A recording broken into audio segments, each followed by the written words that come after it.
Welcome back, folks, to another podcast with your host, Miriam at Raise Your Vibes. Thank you very much for tuning in. Today's podcast is about how sometimes we push away the very people in our lives that are there to love us and support us, especially when we're going through very, very tough times. So let's look at why we might do that. Let's look at predicaments where we are unfortunately in very, very tough, sometimes very, very dire situations where we are so desperate for support and help that we do the exact opposite. Instead of accepting that help and accepting that support that's given to us, we sometimes push it away and we reject it. So let's look at why some individuals may do that. Okay, so over the last several months, in fact, the last couple of years, but more so in the last couple of months, I've been dealing with quite a lot of people that have been struggling with various aspects of trauma, various aspects of abuse, or various aspects of difficult situations or milestones in their lives. You know, understandably, I've gone through my own, if you've been tuning in, dealing with a very difficult divorce and coming out of a very abusive partnership and relationship and coming out the other side, you know, and working on myself and working on helping myself to overcome some of those difficulties that you don't always see when you're in that particular reality that was your life, that was your whole existence and coexistence.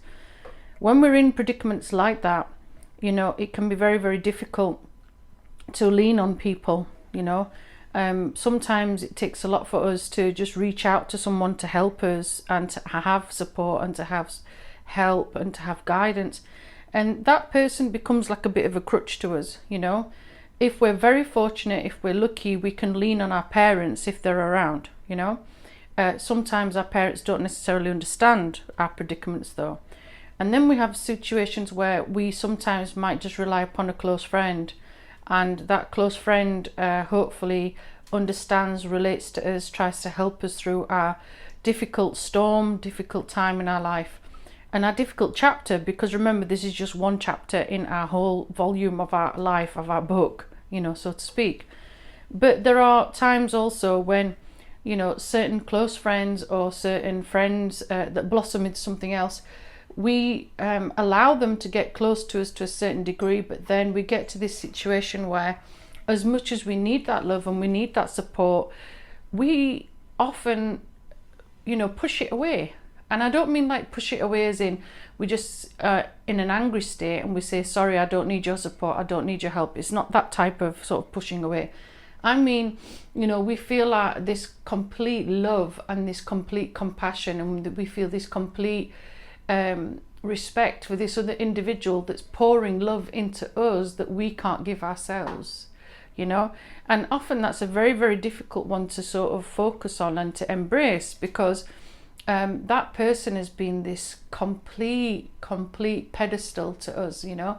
We've put them on this such a high bracket because we know that without their love and without their support and without their guidance, we wouldn't have got to the places we have done, you know.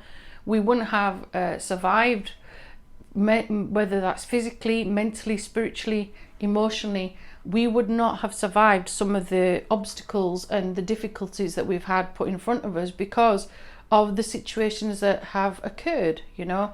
None of us are naive. There are some relationships where you are literally walking away with your life, you know. None of us are naive. Some of us do know there are some individuals out there that have very, very difficult scenarios, you know, and they are extremely traumatized and they are walking around lucky to be alive. But what matters is our own way of dealing with those scenarios, you know. And often when we're this trauma victim, we're this abuse victim, or just being extremely hurt, can vary from one person to another. We will often push away the very, very people that are in our lives that are there as a pillar of support, as a pillar of community, as a pillar of trust. You know, this person can be your soulmate, they can be your best friend, they can be, you know, like I said, a relative. But why do we push them away? You know, what is it about that? Sometimes we go into this whole sort of state of emotional trauma where we're just so beside ourselves, so low in our self-esteem, in our, personalities, in our lives, we feel like we're a burden as well. We feel very much like, my personal issues are too much. They're too much. It shows that you care as well. It shows you've got this compassionate side, that you're actually thinking about the other individual. You're not being selfish, you're not leading with the ego. But what we do is we feel that we're not worthy of that person's compassion. We're not worthy of that person's love. And we're not worthy of that person's heart that starts to love us and starts to care about us. They see aspects of us that we don't necessarily see in ourselves when we're in that state of mind. There's this subconscious part of us too. There's a subconscious part of us that also pushes that person away, because there's a part of us that wants to test, do they love us? Do they really love us? Do they really love us as unconditionally as this state they are? We know the answer. In all honesty, we really do know the answer. But subconsciously, we can't help pushing that individual away, and we can't help pushing them away. It's almost like this subconscious test of, are they going to come back to us? Sometimes we do it because we have to go on that journey of when we're in such a low vibration, such a low place, such this like epitome of self-loathing and self-hating, and also you're in pain. You don't want people around you, but at the same time you're looking for this sort of like light out of the tunnel, and that individual definitely is it. But there are also, when you push people away, you're also learning to let go, and that also is quite hard too, because when you're in this sort of emotional vulnerable state, there is definitely the dynamics change of codependency. Your dependent, independent mind, soul. You could be a very strong individual. You could be someone that has needed support and has needed, that sort of like crutch, I guess, when you're going through very difficult times. But it's hard to have that crutch constantly, So sometimes you're also learning to let go. You're pushing away because you also have to understand that lesson of letting go, and how important that lesson of letting go is. Because if that person, there's a famous quote, isn't there? If that person comes back to you and they return back to you, and they are unconditionally out there to support you and reassure you that, look, no matter what you're going through, no matter what you've said, no matter how much you've tried to push me away, I still love you, and I still care about you, and I'm here to support you through whatever it is you're going through. They may not, necessarily use those words or phrases. They may just be there. That's love in itself.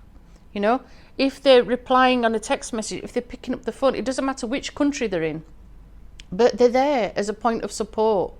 It doesn't matter how much time has lapsed in your absence, in the fact that you've pushed them away. The fact is they are there. But sometimes we are so upset when we're in this sort of vulnerable state, and we're in this emotional void, that we don't see what we're doing. We really don't. We don't see the methodology. We just act on impulse. We act on what's happening around us. We act on our emotions and our feelings and our vulnerable state. We don't always see with a clear mind and a clear thought process. We just react, and that's also because we're not coping. We're not coping what's in front of us. We're not coping what's happening around us. We just react, So it also signifies to us that there are things going on that perhaps we don't necessarily understand, or we're not in control of. And it can be scary.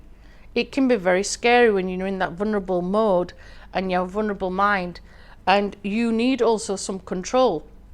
So again, you push people away because of those particular boundaries as well. You might be doing it because, like I said, if you're codependent, you're maybe taking the reins back of your emotions, of your feelings, and you're doing it because you're trying hardest to be back in control by yourself. So you're not codependent on that person, you're becoming more independent.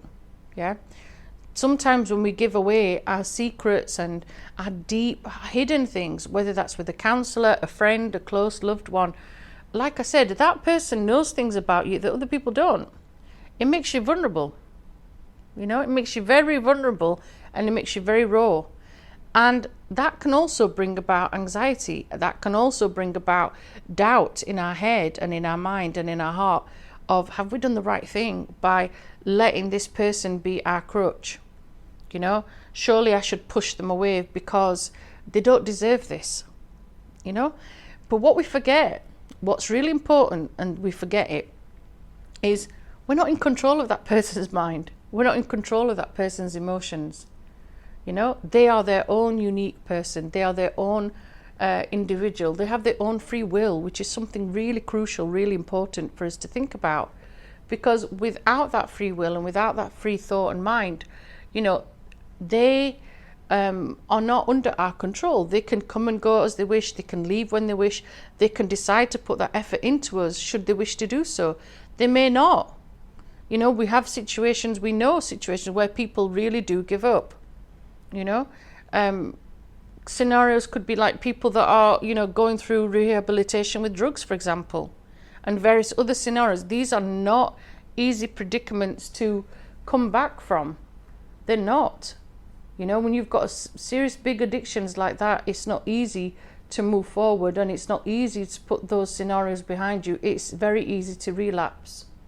And whether that's, a physical dependency on that particular aspect, or drugs in that respect, or alcohol, or other substances, it's still an addiction. All of us will have different predicaments, different scenarios where we're in very, very, very vulnerable states of mind and codependency. What we have to remember is how beautiful it is to have people around us that do stay and do support us. And sometimes, we take that for granted too. The fact that we push people away, part of it, yes, we can see that, this person really does care about me. They care about me, they want me to do well. We don't, get me wrong, we know it's emotionally exhausting. We don't want to be a strain on that individual. We don't want to take up that person's time. There's the part of us that's needy and emotional and needs that sort of like childlike, inner child wound, I guess, reassurance that they're not going to leave us. So sometimes we also leave them before they can leave us, Like I said to you, it's on this subconscious level that we do that. But the main important thing is looking at our decisions and looking at our reactions and taking steps back and reflecting. Reflecting is one of those things that definitely we need to do more of as human beings, because sometimes we don't. Sometimes we react. Sometimes we make those decisions. We go at it 10,000 steps ahead. We don't look at the decisions. We don't look at it analytically. We don't look at it from all angles. We have one point of view. And that's because sometimes our thoughts and our feelings and our emotions and the situation we're in takes hold of us. It doesn't allow us to take that step back. It doesn't allow us to think freely. It doesn't allow us to be thinking of us in a clear state of mind. To the people that support us, they are very, very loving, kind, nurturing people. Obviously, they see something in us. They've seen something prior to the incident where you're needing this support and you're needing this help and encouragement. And they're there, obviously, on this journey because they know you are worthy of that love. You are worthy of coming out from that dark tunnel into the light. And sometimes, yes, we need that crutch. We need that support. We need that love. We need that almost like a cheerleading squad, that you're going to get through this. Okay? And they don't understand. People around us may not necessarily understand the journey we've been on because they've not been there. Okay? Sometimes there's this judgmentality around us. So it makes it hard to trust, But the people that have got us, people that support us, people that love us unconditionally, they have been through thick and thin with us, And we know that we have their support. It's unconditional.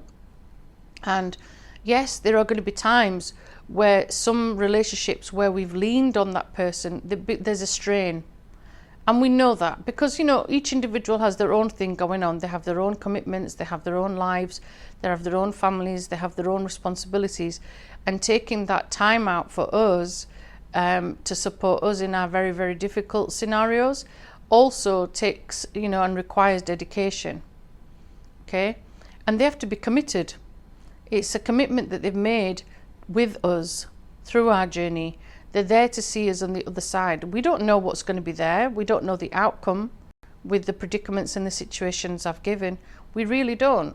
We just know that we have to walk through this path and come out the other side, hopefully in one piece, hopefully not wounded, hopefully fully healed, fully repaired, fully, engaged with life once again.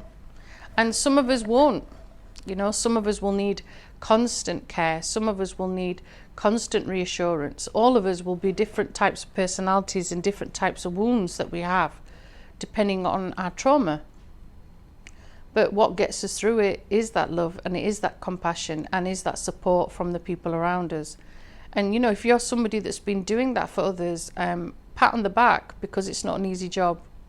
It's not an easy job to support someone through difficult times, but it shows a lot about you. It shows a lot about your compassion and your love and your personality, that you're willing to support this person come through the other side, and you're willing to be with them no matter what. And it shows a lot about the friendship network, around you.